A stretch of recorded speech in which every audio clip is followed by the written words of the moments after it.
This is part 2 of Birmingham, Alabama. This is Mabel's Tables, and I am putting it in different parts because I want to take a walk through where I had confrontations in Birmingham, Alabama. And it has changed tremendously, I see. Now, it is the First United Methodist Church in downtown Birmingham on 6th Avenue North, and I think this is 820th Street. And it says, in this house, we believe love is love. Love is love. Black lives matter. Science is real. No human is illegal. Women's rights are human rights.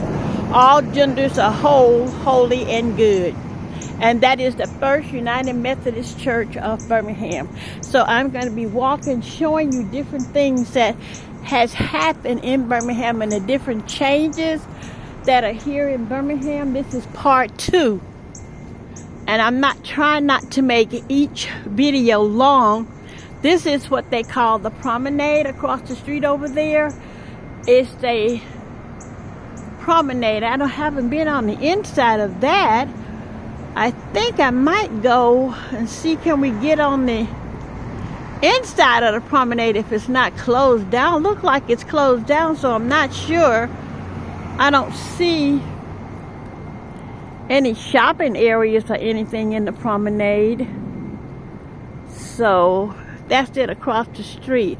Look like it's more lawyers' offices and things across there, but it's called the Promenade, Promenade, in Birmingham, Alabama. Okay, this is the rest of the church, and that's the sign that I read to you before. So we're going to travel on down. Again, I am in Birmingham, Alabama, doing a walking tour of myself downtown. I see that the church now has an education building, a nursery, children's ministry. So they believe in everything good in God.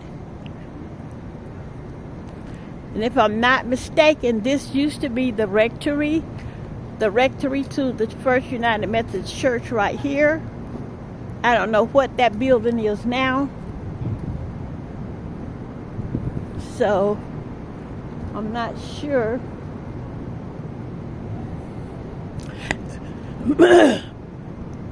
I found out that there's nothing in the promenade but lawyers' offices now. They tell me it used to be clothing stores, Chick-fil-A, Burger King, but they all closed and moved to other locations. This is part of the federal building here in Birmingham, Alabama. This is the side view of the federal building here in Birmingham, Alabama. And now we're going on 19th Street. That was 18th Street. Let's see, it's been so long I'm confused. But here we go. This is the side of the PNC Bank that we're going down now. Oh, and there's one federal place. The PNC Bank is there. You used to come in here and you could get it one federal place. Used to go in there, you can get a bag of shredded money. They used to give it to the school children. One federal place. I remember that. And here's another monument to the marchers here. And it says, George Wallace and Bull Connor were the greatest help we received in the whole civil rights thrust. And that was by Arthur Shores. It was a prominent civil rights attorney and Birmingham first black counselor. And that's the sign there. Okay. And that one federal place is over there. Now it's PNC Bank. PNC Bank, okay? And here's another monument. And it says, March Route to Retail. Courthouse Prayer. In the 1940s and 1950s, the NAACP filed a stream of lawsuits against Jim Crow laws that had given whites political, economic, and social superiority over blacks for more than 100 years. Most of Birmingham's NAACP cases filed by local black attorneys such as Arthur Shores and Orzel Billingsley involved Reverend Shuttlesworth and his challenges of the city's segregation laws. By the time of the 1963 marches, the U.S. Supreme Court was declaring these laws unconstitutional despite having upheld them in the past.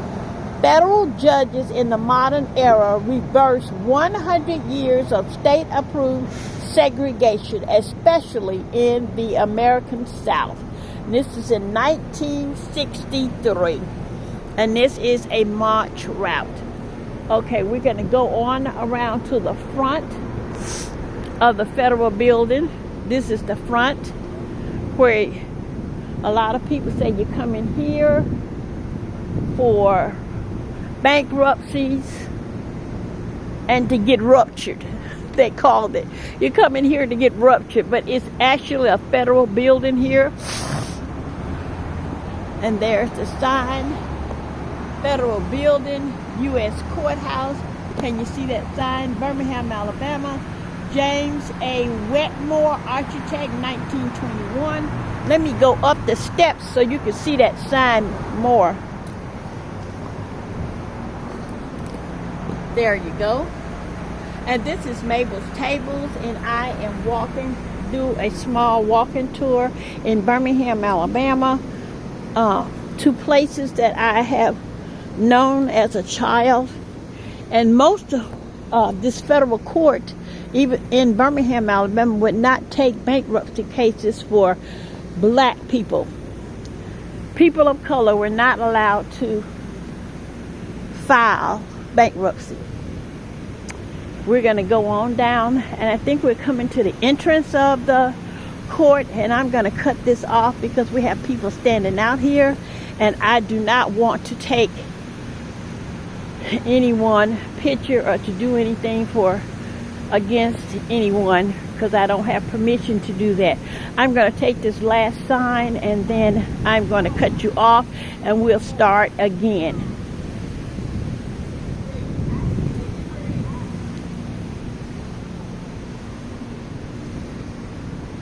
And here's another one. It says right here, my mother told me not to march, but I had to march for freedom. And that was Barbara Bazemore, 1963, child foot soldier. Okay, so I'm going to cut you off right here, and then we'll start back because we have people on the outside of here. Here's another march route to retail sign here, and it says Little Boy Blue. Dr. Martin Luther King Jr. replaced his initial reluctance to using children as foot soldiers with approval. Thousands of newly recruited child foot soldiers successfully marched toward the retail district with hundreds arrested for the movement. Their sacrifice produced the results that Project C leaders Bevel, Wyatt, King, and Shuttlesworth desired.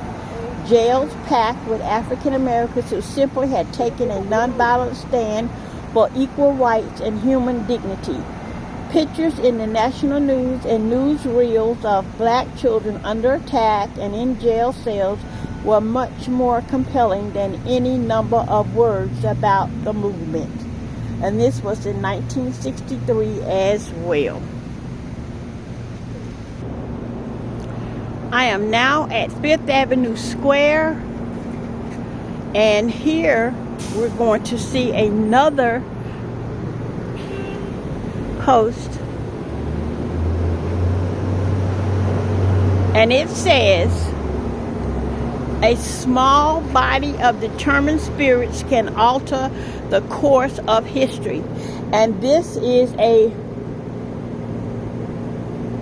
reminder of Mahatma Gandhi, Indian philosopher whose nonviolent strategies helped his country with independence from the British Empire in 1947.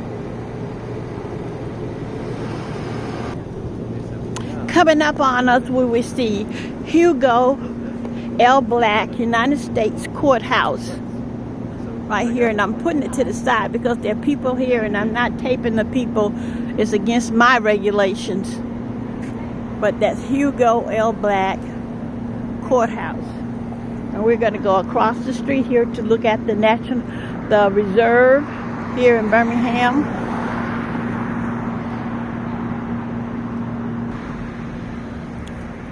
This is the Birmingham branch of the Federal Reserve Bank of Atlanta. I don't know whether you can see that sign or not, but I'm holding it as far as I can up.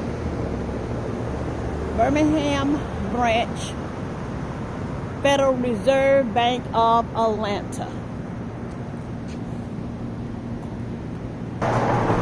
I noticed also that in most of these big, huge banks, the Reserve and the courthouse have eating establishments in them as well. Years ago, they didn't have eating establishments in them. And of course, they didn't allow any African Americans or blacks to have eating establishments. And I've noticed that most of the eating establishments in these big federal buildings are now ran by African Americans. Okay, now I'm going to take you to where most of the blacks congregated, and that's called 4th Avenue North. Is where they congregated. It's where we had to shop. Our shops was on 4th Avenue North, and people used to call it the Black District, but they didn't use the word black. They used something else. So, but you know where I'm going and what I am talking about.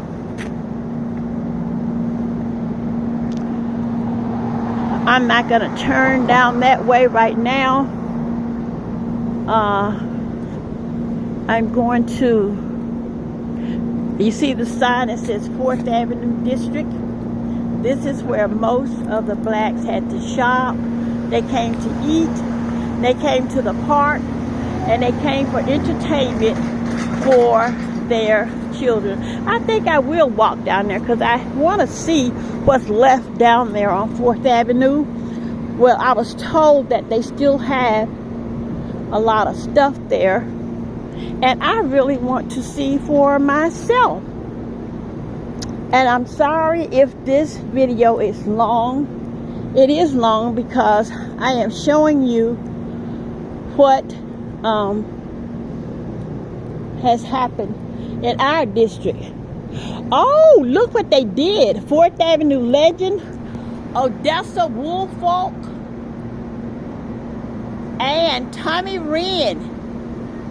Yes, this is in Birmingham, Alabama, 4th Avenue district, and this is Mabel Tables.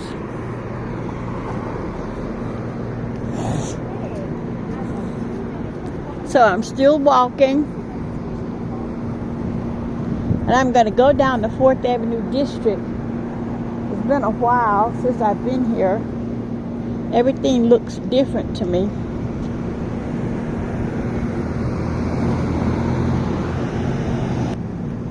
Oh wow, they made a memorial that was dedicated to Eddie Kendricks Memorial Park, dedicated October the 16th, 1999. William A. Bell, interim mayor. Richard Arrington Jr., mayor emeritus. Birmingham City Council, William A. Bell, president. Audrey Gunn, pro temp. Patricia Alexander, James Blake, Bill Johnson, Bernard Kincaid, Sandra Little, and Don McDermott. From the mayor's office, Wonderland Gavan was a project coordinator of Birmingham Department. This is to Eddie Kendricks. You know, he sang with the Temptations. This is the Eddie Kendricks Park. Okay, let's go on in and see what's in this park.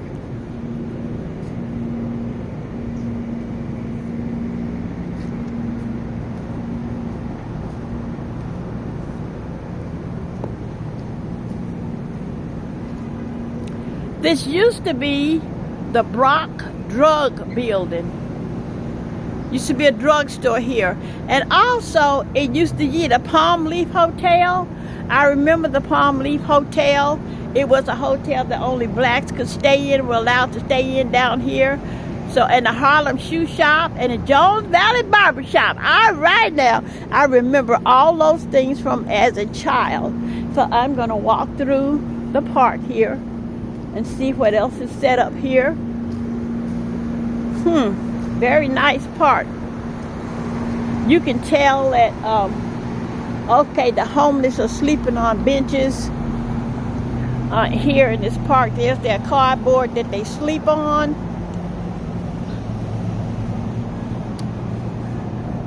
This is in Birmingham, Alabama, and I am walking down the 4th Avenue district that was predominantly black. This is very, very, very nice. Oh, let me go back around. They got a statues of the Temptations. Let me go back around so you can see that. The park looks very nice. And if you can see, they have music notes along the walking trail in the park here.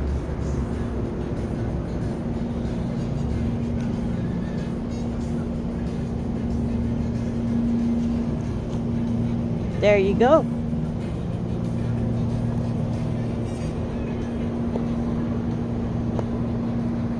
And here you go. They have the songs that they made on the wall. Each singer here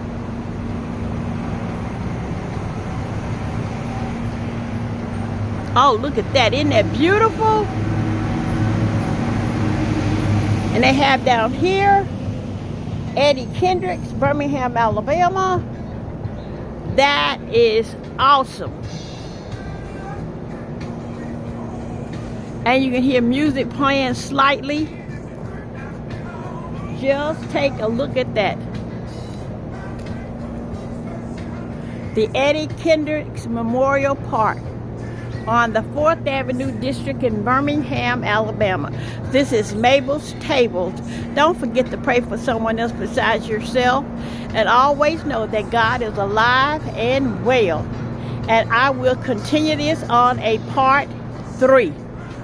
Be blessed and adieu.